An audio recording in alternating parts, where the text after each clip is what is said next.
Hey guys, Jay Sensational here, and coming to you guys today with a deck guide.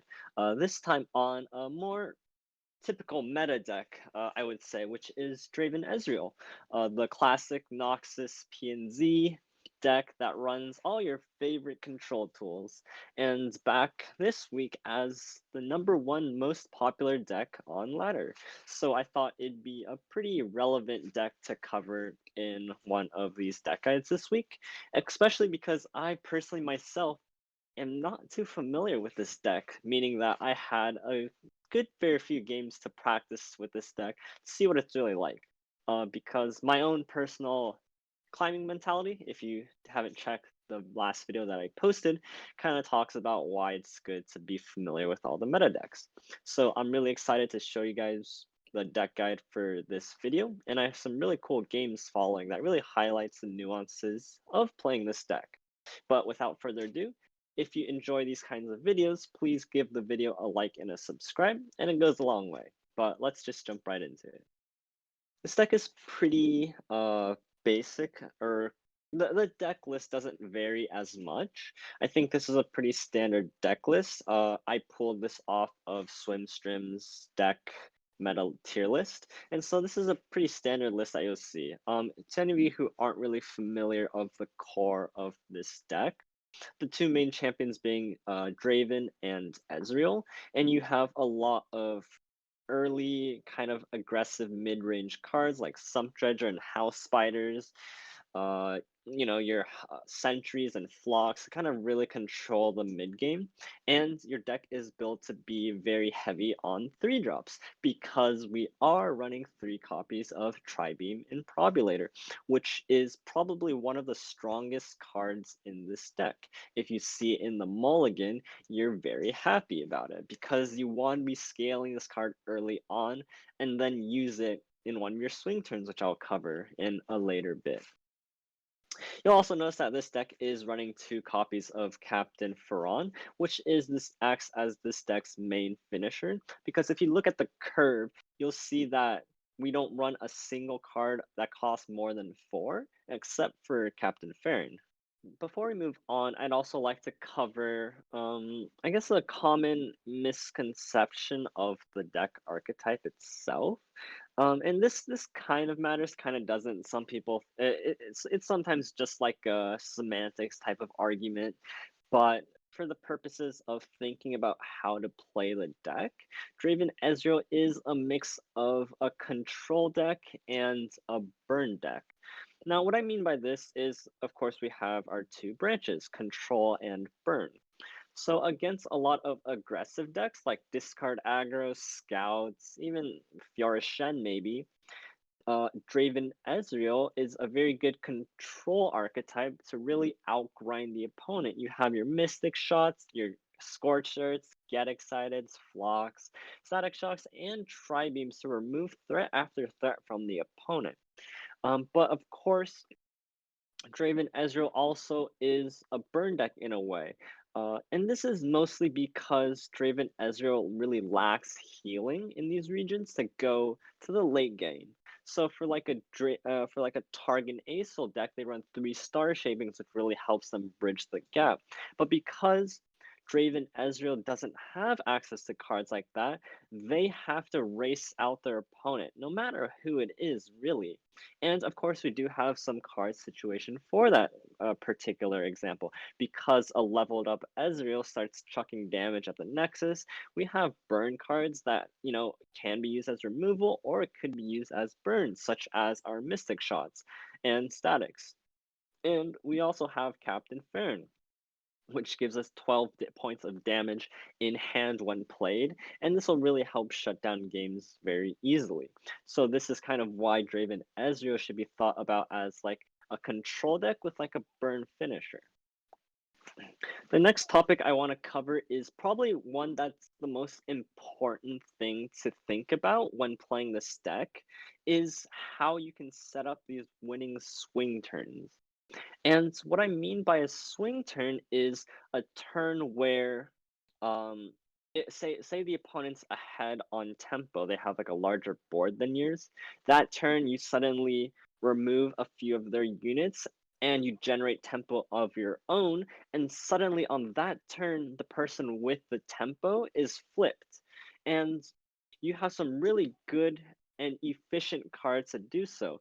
The first one, namely being Tribeam Improbulator. It is a card that not only removes tempo from the opponent's side, but it also creates tempo on your side because it spawns a unit based on how many 3-drops you played.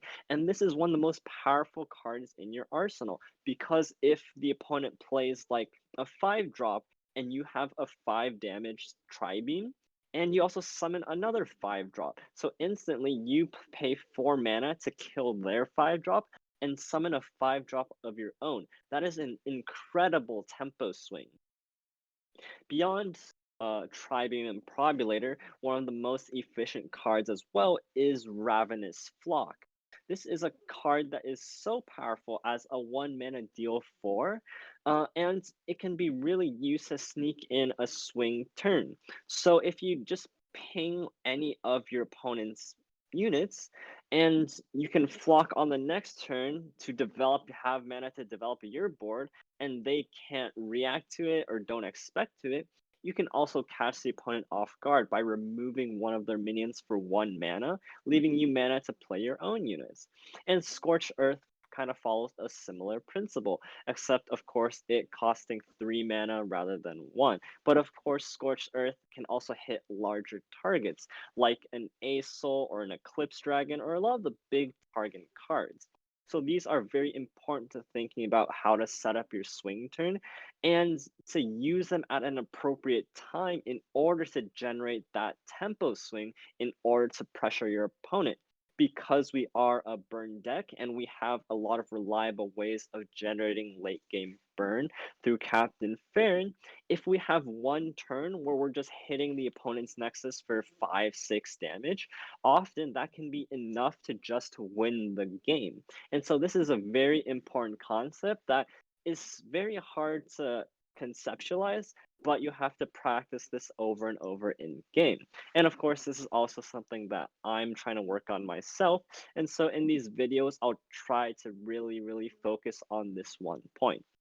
So the last topic I want to cover before we jump into some games is um, the feeling that there's this feeling that when you play enough Draven Ezreal, you'll feel that the deck is so strong at one point of your games and so weak at the other side because it's so dependent on some of your draws that if you simply don't draw those cards throughout the course of the game, you can just run out of steam and just get rolled over by your opponent. And these cards are your draw cards, being Rummage and Sump Dredger, and your big swing cards, with being Tribeam Improbulator and Captain Farron. Even more conditionally, you need to have the discard fodder for your draw cards.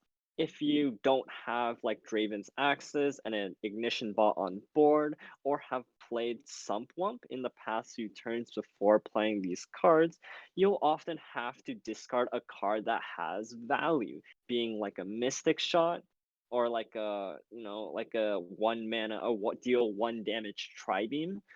uh, sometimes it's fine if you discard a House Spider, but again, you're discarding a card that does something in your deck rather than having the discard fodder. And this is kind of an issue with this deck in particular. Another bad case is if you draw Tribeam too late. If you don't draw it turns 1 and 2 and you play like 3 or 4 3-drops before you draw your first Tribeam, then Tribeam loses a lot of its value because now it doesn't scale as much, and if it only scales to like 3 or 4 damage, then that doesn't feel as good as paying 4 mana for. Of course, it's still a very efficient tool, but if it's not at like a 6, 7, 8, then you won't have as much tempo swing on those really critical turns. And finally, if you don't draw Farron, you'll often lack a way to close out games. And especially if you don't draw any of your draw cards. Now, of course, this deck can win even without drawing some of these cards, but sometimes it just feels like a real uphill battle. Now, of course, I'm using a lot of like net emphasis on words like need and you'll lose if you don't draw these cards, but they're mostly for making a point. Um, it's just when the deck doesn't perform the way you want it to, it might be because of one of these few reasons or one of these cards that you critically don't draw. And finally, I do have three really cool games to show you guys. One of them will be one of my losses and really covering kind of some of the mistakes I made in the late game. That will be game 2 against Draven Ezreal if you are looking for that in particular. But I think each of the three games kind of showcases where Draven Ezreal has its strengths and its weaknesses. And of course, I'll include some timestamps down below. But this concludes the ends of the deck guide portion. And I thank you guys for watching this far. If you enjoyed the content I make, please be sure to give me a like and a subscribe. And it really helps my channel grow because we are growing and I'm really excited about that. Or leave a comment down below if you took away something from this and I'd be really happy to hear your thoughts. But I'll leave it to you guys there. Please enjoy the games that I have for you guys and I'll catch you guys next time. So we are up against Ashe Nox here. This is sometimes a hard matchup. I'm actually not sure who is favored in this matchup. I thought Ashe Nox would be favored, but I've heard opinions that Draven Ezreal is supposed to be favored in this matchup. But why it could be hard is because Ashe Nox plays a lot of big idiots, and that sometimes if they just drop enough 5/5s down, as Draven kind of has a hard time dealing with that. Because you know they only run 3 flocks, and the rest is kind of like these mystic shots, sometimes thermal beams, sometimes tri-beams that hopefully at some point in the game don't scale fast enough and can be a little bit difficult. This early game looks fine. We do have House Spider, which helps us chump down the opponent's board. And we have this Ballistic Bot that helps us provide us with some discard fodder should we need it. I probably should have took an open attack first, you know, just in case he played a Trapper, because I probably missed 1 damage here. But that's fine. We're not terribly worried about racing just yet. And we do have a Captain Fair and Finisher to help us in these games. Second Thermal Beam is nice. We are in a pretty removal heavy hand. Takes this pass, which is weird because as his deck, you should probably know that if he passes, it's probably because he doesn't really have a good play. I think at this point, spending 1 mana doesn't really limit my options, besides like a 4 mana Thermo Beam, where, you know, if he played specifically Ashe into Troll Chant, I would have been punished for tapping down below 5 mana. But I think that it's a good enough read that he doesn't have a play here. And so, and it seems I was correct. He takes open attack with his Trapper. And this just gives me a decent Mystic Shot target here. And because I have the read that he doesn't really have anything, now I gotta press on with more aggressive open attack, which not only gets me 2 damage in, I also eliminate one of their chump blockers, which is really important in this matchup. Because on both sides, there's a lot of sometimes big units or big threats that you want to chump out cheaply. Like on my side I have Draven, and on their side they have like their Hearthguards and their big 5/5s. And so, you know, I was right. He plays Hearthguard on this turn, and I have a pretty good 6 mana Thermal Beam to deny that. I'm not sure if he would necessarily take a Troll Chant here if he had it, but I think that it might be safe to assume that he doesn't. He plays a Yeti here, pretty uncommittal. We don't really have too great of a turn here. We could like Trapper if we really want to, but this is also a really key thing that happens. He plays Assessor for 1 card draw. Not only is this important because that's 1 Assessor down, and that really limits their power level of the cards that they can draw late in the game, but they also played a Hearthguard, which means that this is their best play at the moment for 5 mana, which is kind of questionable. It means that the hand on the left side is really bricked out, and him choosing to draw 1 card from Assessor is really good because very often than not, this becomes a really grindy matchup, and so this is really important. It's pretty much all I wanted to say there. Here's a Brittle Steel. Fine, I think. I can't really do too much about that. This Tri-Beam is kind of difficult to take, because we do kind of need it to be saving it for, like, their bigger threats. You know, because I played their Hearthguard, you know their hand's kind of bricked out, either because they have freeze spells, or they have even bigger units, which is a little scary, but this 3-mana Tri-Beam, or Thermal Beam doesn't really happen too often at this mana point, and so being able to scale my Tri-Beam, I just considered it to be a little more important. I could see that being the wrong play in different points, but I think because of my current hand state, I'm really relying on this Tri-Beam to really give me that tempo swing in order to press enough damage so that when my Farron comes down, I have a good chance of ending the game with some decimates. Again, he passes at 6 mana. Of course, this is his defensive turn, so he could be saving like a Sejuani, or maybe his list runs Thrawn as well, and I could be in for real big trouble or something like that. But at this point, it's a little hard to tell. All we know is his hand's kind of bricked out. Okay, so we did know that one of his cards was Trapper. Makes sense. He'd rather play that on a defensive turn unless he had Ashe. And of course, we know he kind of doesn't really have Ashe. Trading a 2/2 for like a 2/2 isn't that great because obviously I could chump the 5/5 and then like Scorched Earth it. Plays an Assessor, kind of scary.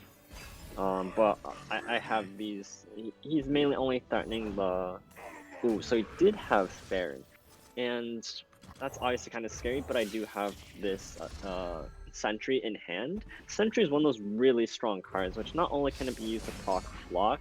I found that its defensive capabilities is so important in some matchups, like Lee Sin or Ashe Nox, in that it's a very, very valuable tool and shouldn't really just be tossed out willy-nilly.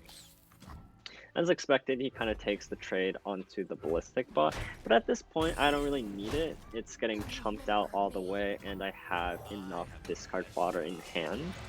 And so it's pretty easy Draven turn. I think that these coming next turns are very, very crucial, and I'll try to explain them as clearly as I can. So I have 1 Tri-Beam that deals 3 damage. Hopefully I'll gloss over the other Tri-Beam in a bit to know how much damage it deals. I think it's at 5 or 6 right now, and I have this Scorched Earth. So I critically can't let this Farron hit me on the next turn, so I'm saving this Scorched Earth in order to kill the Farron, or Thrawn, however you want to pronounce it. Okay, so the other Tri-Beam is deal 5 and I have deal 3. So I take a Rummage Pass. This is pretty standard. Of course, we are kind of like this control deck here, so we do want to be playing a little bit more reactively. I think he kind of senses this, that I need to deal with this Farron, and if I don't, he probably wins. And so I need to really think carefully about this turn. I'm almost guaranteed to Scorch Earth the Farron on his attack turn, and so I need a way of damaging his Farron. I have 2 Tri-Beams. I'll either Tri-Beam his Farron this turn or play Ezreal and then maybe get a Mystic Shot off on it. But Ezreal's kind of a risk because of their deck having so many Frostbites. And if he Frostbites my Ezreal, I'm committing 3 mana to not dealing damage to the Farron, and I couldn't take that 3 Tri-Beam onto the Yeti, which maybe could have been wrong, but I'm not entirely sure. And now we do have to take this this Tri-Beam onto the Thrawn. I kind of take this attack is also really, really strange. Obviously he doesn't have a good blocker for the Draven besides Faron, and if he blocks it with Faron, then I have a good Scorched Earth activator. And if he blocks it with anything else, he's either committing to a freeze, or he's getting a bad trade. So we see another brittle steel here, which, you know, is kind of unfortunate. In hindsight, I think I end up playing this Ezreal here, which would be kind of stupid because I just, you know, I got one less proc on my tri-beams, and I missed an attack with the Ezreal, which, you know, looking in hindsight, that was probably a mistake. But my line of thinking so far has been pretty clear. I need to deal some form of damage onto the Farron this turn. Now, my play actually baits out a Calling Strike, which means that I still don't. Thank you. Please, please, please. Thank you. I play Ezreal now. Because I baited out a Calling Strike, that was also kind of a concern. But if in the end I was playing Ezreal with my two Tri-Beams this turn, then obviously I should have played it first, right? And it's even baits out a Reckoning, which is really good because now they spent, or actually that's all their cards in hand. I know all their cards because they have 3 Decimates left. We're both top decking, and this is, you know, somewhat of a tempo swing. I summon a 6-drop, albeit it's a J Madeira, and I get to kill his Farron for 3 mana. Of course, he top decks a Sejuani, which actually draws me a card, funnily enough, but I'm kind of still in a bad spot, even though I can kill his Faron here. We know he has 3 Decimates, so I do have to put myself in a position where those 3 Decimates doesn't kill me, because if I ever go down to 12 health, I lose, unless I draw Farron, which is very critical. So depending on how he challenges, it's either playing Chump Lump or House Spider. I think I end up playing. Let's see what I play. So I play Chump Lump here because this gives me a card that I can axe. Because this axe also draws me a card off of the J Madeira. And the reason to play House Spider is if he doesn't challenge the J with his 5/3 Archer. If he challenged it with his Sejuani or the Farron, I would have wanted to play House Spider, but luckily he played into the outcome that kind of favored me in a little bit. Now, obviously, I'm still in a not so great spot, but I've drawn a Draven and I have another Trigon. That's still scaling, you know, surprising with how late I drew it. And this Draven has a pretty good attack. He has 1 card left in hand, and it's an Omen Hawk. And so now we have a really good opportunity to set up another tempo swing. We know that he has no more tools in hand, and if we clear this current board, we're going to be up in tempo. And so this is also another very key tempo swing turn, because we kill a Sejuani for 1 mana. And now we have a 3 damage Tri-Beam that also clears his 5/2. And his last 2 cards are Decimates, and he's now relying on top decks. We're both relying on top decks, except we have a board advantage. And his deck can't get through a board advantage very easily. This Lizard is actually kind of funny. I don't know. That's a 3-drop? It's pretty good for a 3-drop. 3/3 elusive, pretty good. But again, we have a really free attack here. And you'll see how that tempo swing really happened. All of a sudden, we were going from behind. They had a Sejuani on board. They had a 5/3 on board. They had a Captain Farron on board. We killed the Farron with the Scorched Earth. We killed the Sejuani with a Ravenous Fluff. And now we set up a board with Tri-Beam and Draven. So we're looking like in a very good spot. We have a 1-turn lethal on him, and if he doesn't kill us this turn, we probably kill him next turn. And so very critically, I cannot take 3 more damage, meaning I have to block this Ashe.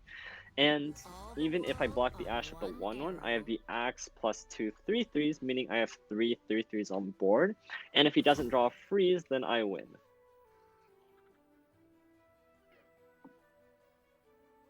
This puff cap, if I end up casting it, actually won't matter. Or at least I don't think it will. If he freezes a 3/3, I axe and then Mystic, which is 3. So either way, unless he draws exactly Harsh Winds. Oh, wait, even better, because we know because he played level up Ashe, his next card is Ashe's Arrow, and he can't play that burst or fast speed, meaning we get an open attack, which is guaranteed lethal. I'm sorry. That was a good, very, very good and clear clarification that I needed to make there. So a very grindy matchup, but we had those really critical tempo swing turns and setting up that Baron to be, you know, Scorched Earth was really important in helping us set that up. And so, even if he blocks any one of these 3 cards, he still dies, and we know his last card is Ashe's Arrow, and so this is always guaranteed lethal.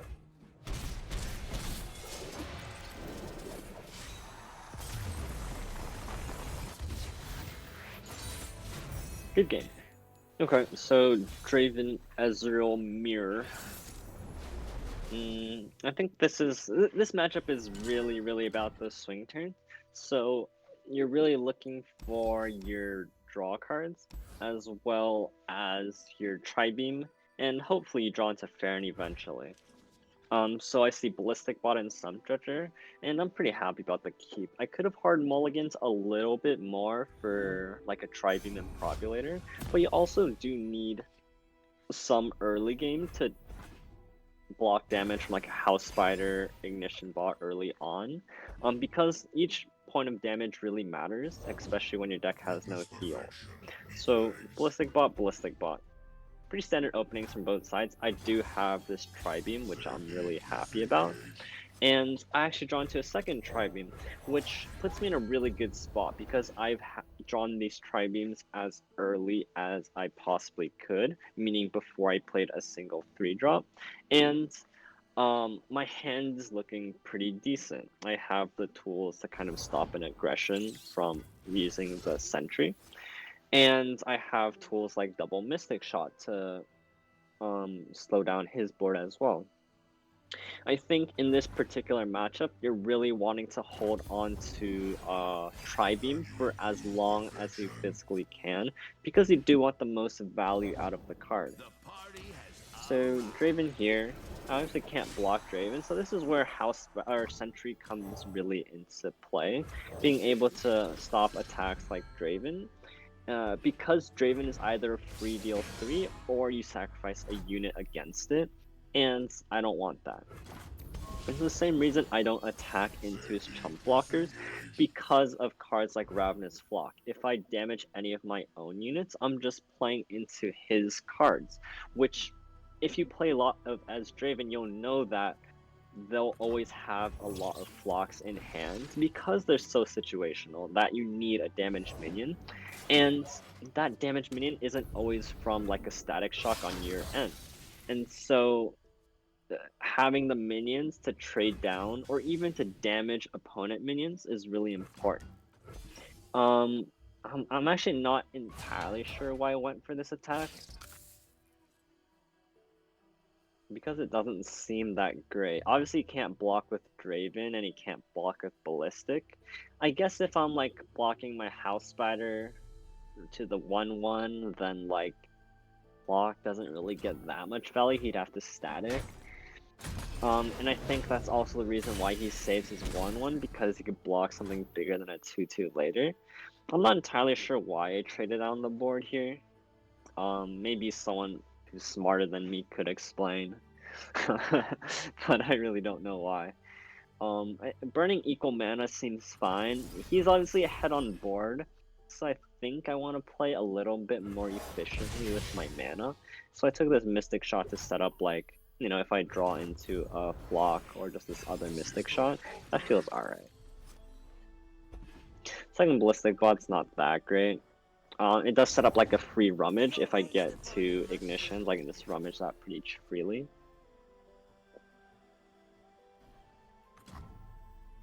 And so I think Ballistic Bot's fine here. I can never block with the Ballistic Bots, otherwise I just play into like a flock, which kind of sucks. But he doesn't attack with his Ballistic Bot either for probably the exact same reason. But I have a pretty decent attack. He takes a rummage here, that's fine. A pretty decent block. I use this double Mystic to kind of trade down the board here. I actually take back the Mystic on the Chump one, because if he decides to kill my 1/1, I'd rather have the combat resolve first before I commit the mana. And this actually forces an axe out of him. Well, he discards an ignition, but it's not really that relevant. And now that sorry about that. Now that the Chump Wump has taken that 1 damage, I can now freely Mystic Shot it. Versus if he Mystic Shotted it earlier, or the spider earlier, it'd now be at 1 health. It's a very critical difference. Thermal Beam from my opponent. And you know, in this spot, you don't have to. It's very fine to leave up damaged units on your opponent's side, because I haven't drawn into any of my flocks. It's very fine to leave up damaged minions. And so I think in this particular case, I had no reason to Mystic Shot that Chump Wump on that turn. That's something very critical to also think about, because a lot of times you're going to have hand states where you have you draw into Ravenous flocks and they could be dead, so that's very key. I take a weird pass here, because like if I Tri-Beam, he can Tri-Beam me back, and then it'd be his attack turn. And so that's also another really key thing to think about swing turns, is the swing turn is the turn that you want to swing into. You want to swing into your attack turn so that you can lead into a really nice open attack. But this line of play actually not rewards me, because I draw into 2 more 3-drops, which really helps me scale up my Tri-Beams. And of course, every point of health matters in this matchup. And so I block a 3/2 with my 4/3. I think that's a fair trade. And also I passed last turn because I was waiting for him to flock my Ezreal. If he didn't flock my Ezreal there, then I was perfectly happy with that, or it reveals to me that he doesn't have flock. So either way, it's a little bit more information, but even more importantly, it's more about the swing turn concept. But because I waited 1 more turn, I get 2 more 3-drops down for my targets. And now that he Scorched Earths my Ezreal, he drops below 4 mana to Tri-Beam. And so this is where I can capitalize on my own Tri-Beam, because once this goes through, I get a really good open attack. Unless, of course, he drops another minion here. But he actually just Thermal Beams my Draven, which, you know, is setting up a Tri-Beam of his own, but I do have a really clean open attack, and this is kind of where the Tempo Swing comes in. I can't develop into these attacks because he's always threatening Tri-Beam, and so it's really critical that once you set up these swing turns, especially in the mirror, you're committed to open attacking. You know, I deal 5 damage, he's down to 12. This means that if I draw Farron here, I win the game, pretty much. But I don't. And that's also another very critical thing, because I'm gonna spoil the game. I lose this matchup, and with that out of the way, I'm gonna kind of explain why here. He low rolls on his Tri-Beam, and I have 3 cards here that are all removal cards. If either one of us, the first person who draws a Farron wins, right? So I can't be, well, it's kind of weird, because if I'm the first one to draw Farron, then I can use these removal spells really aggressively. You know, like commit like a 7 mana Thermal Beam onto this spider, for example. I can do that, because if I draw into Farron, I win. Same for him. But if he draws it before I do, I have to hold on to these removal cards, especially Thermal Beam, because that's my most flexible removal option. And this is kind of like, you know, I don't know if you can call this a bad play or not, but I try to set up another swing turn here with my second tri-beam, hoping to get something really big. And if he doesn't have another tri-beam of his own, I of course get that swing back. He double stuns, which, you know, lets him set up an attack. Sorry about that. Which kind of sucks because now we're almost both in fair range. I begin to get really greedy. Because he open attack here, if he had a tri-beam, he definitely would have played it first in order to get a bigger open attack. I have the read that he doesn't have a tri-beam in hand, so I set up this really aggressive thermal beam, and I get punished for it because he does have a tri-beam. And now I'm in a really bad spot. And of course I don't draw Farron. That could have been a bad read on my part that maybe led to this position, but because I took such an aggressive thermal beam on like a spider, I don't have it now as an answer for this thermo or for his tri-beam, and so you know, suddenly I'm in a really bad spot here. Now a really cute play here could have been to stun his 5/5, and then on the attack I block his 5/5 for 5 damage as I'm attacking with the siren. But it, in the end, doesn't matter because he draws Farron and I don't, and that's the rub in the mirror match sometimes. I maybe if I drew Farron, I have a chance to trade into each other, and I'm 3 health ahead. But in the end, that's how the matchup goes. Now we're up against Scouts, which I think is a very is a very tough word, but it is a favored matchup, especially because we have the likes of Scorched Earth to really stop their Plaza from getting a lot of value. And so I think Scorch is automatically a keep here. Thermal Beam is also really good because it's really flexible. This Draven draw is also nice because we're attacking on odds, and that's what Draven really wants you to do. So, good curve backed by good units. He plays Pool Shark here, which is good because it tells us that he's looking for MF or Plaza. If he had either of those, I think that he wouldn't play Pool Shark there. So that gives us a little bit of information that could be useful. We always slam Draven down here. And let's see what he plays, because he does have one fleeting card, so let's watch. It's the second card from the left. See how good of a player he is. Any moment now. Oh, it's an MF from the left. We can always take this attack because even if he like sharp sights, like chain vest, you know, we always have an answer for that. But it's kind of strange he played Pool Shark there. I don't think that was the right play because, you know, he already had MF in hand and then he just lost a Quinn for no reason, you know? And we get Tri-Beam. It would've been nice to draw that before, but we can't really complain about it. He has no Plaza, and we're pretty even face on board, which is a really good position for us to be in.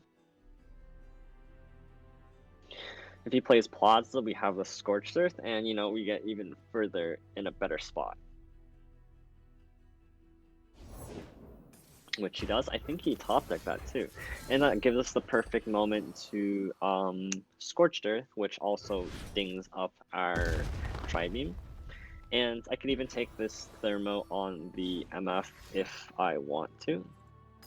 But he also has a Valor here. Being at 1 mana is this is something that I kind of forget about, but some scout lists run Ranger's Resolve, and I could have been really punished for that by this play. But luckily he isn't, which is good for us. Otherwise that Static Shock could have lost us the game actually. I block maybe. This block is kind of questionable as well because I could have easily Mystic Shotted it earlier, but I think given our hand states, I think that we were in a pretty favorable spot. That block was actually really sus. I kind of regret that. We pass. we had a little bit of chance to play reactively here, but we this would have been fine if we weren't at 10 cards. So another thing to think about when playing this deck, this is a really strange situation where I actually have 3 axes in hand, and I didn't count my hand size, so we're actually liable to burn a card here. But luckily, he plays another Misfortune. Pretty obvious based on his hand. If he was so willing to like sack his Misfortune, then like we probably should have known that. We sub House Spider first in case we get a Thermal Beam off, but I think he realizes that as well and plays a Bright Steel to protect it. And you know, that's pretty fine. We'll always have the opportunity to remove the MF later. Tri-Beam's at 3, we draw Sentry to shut down maybe like a Quinn draw, and it procs our Tri-Beam to 4. So, you know, we're just building up our board advantage and card advantage. He actually gets a Pool Shark off of that, which is really good for him, because he was kind of running low on cards. But sending the Scout dude is pretty good here. Something to keep us moving. Watch this. He attacks the Scout dude, and I block to kill the Scout dude. I could have blocked with the 4-3, that probably would have been better. Because if he trades like a Sharp Sight for that, I'm actually ahead. And I take a pretty risky 3 damage Thermal Beam, because of course he could have Sharp Sight. But that does, 3 mana Thermal Beam does, you know, also increase my Tri-Beam, which is also something really important to think about. And he can't attack with his MF here. And so we played card for card, and because his hand size is so small, I think I'm pretty comfortable playing card for card, especially when I can set up a bigger Tri-Beam later on. He draws 2 from the Pool Shark, kind of funny. And, you know, I just go to threaten the MF again before he could play like a Bright Steel or something like that. And I get the kill, so that's pretty fine. Second Island Navigator. It might be time to play this Tri-Beam soon. I'm not sure if the turn is now here. I play Chump Bump because I have really clean open attacks with these 4-3s, and you can't really block them. And if, you know, I'm dealing damage to him, I'm working towards my goal of burning him out, and he has really poor blocks here. And so setting up the 4-3 was a really good play here. And of course, again, I want to set up Thermal Beams into my attack turns. That's where the real tempo swing comes in. Blinding Assault. Don't really care. Kind of. Blinding Assault, if they open with Blinding Assault, they're like doing a soft pass to give us priority, which is fine because we'll just pass right back. And that's also really important. Baron. You love to see it, honestly. But of course, I think it'd be very, very wrong to play Captain Farron this turn. There's so many things that could punish us. And so we just play 3-drop into probably Tri-Beam. You know, I probably should have passed first in case I wanted to play this Sentry, because he seems to be soft passing us really hard here. So yeah, he has Genevieve here, which, you know, he was soft passing for a reason. But based on his hand read, he can't protect his Genevieve, so I just take this Tri-Beam here. And I get another 3-5 for a 6, which kind of sucks, but he's pretty forced into some weird trades, I guess. I guess I wouldn't call them weird, but I get my value where I can. Setting this 3-5 down to 4 health means that I get a pretty good trade again. And of course, he now doesn't have a single good attack, right?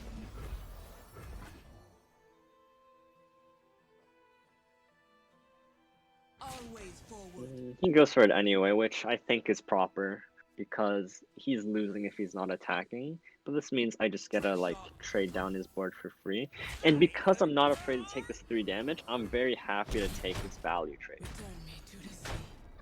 Because he's so low on cards. If my health was at a much closer, lower amount, and he had like a board with the rally, I would always take the safe pass.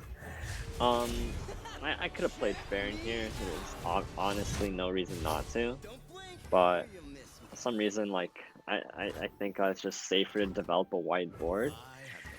There's real no reason to it. I probably would have played Farron if I, had a second chance. But he doesn't play anything. Very reactive hand, which means that he has a lot of tricks. He trades off Ezreal. I don't really mind. But because he passed twice, I probably should have developed Sentry into this attack if I was going wide. That not only would have dealt 2 damage with the Ezreal, but I also would have got a clean hit in. And just kind of like these small mistakes, even though I'm in a winning spot, these are just the things to look back at and see, oh, I could have done this better the next time, right? Riposte. Yeah, see, his hand was that dead. But again, we're in a very leading spot. He can't come back from here. I made a few small misplays at the very end, but the flow of the game was mine throughout, and just trying to set up again those tempo swings.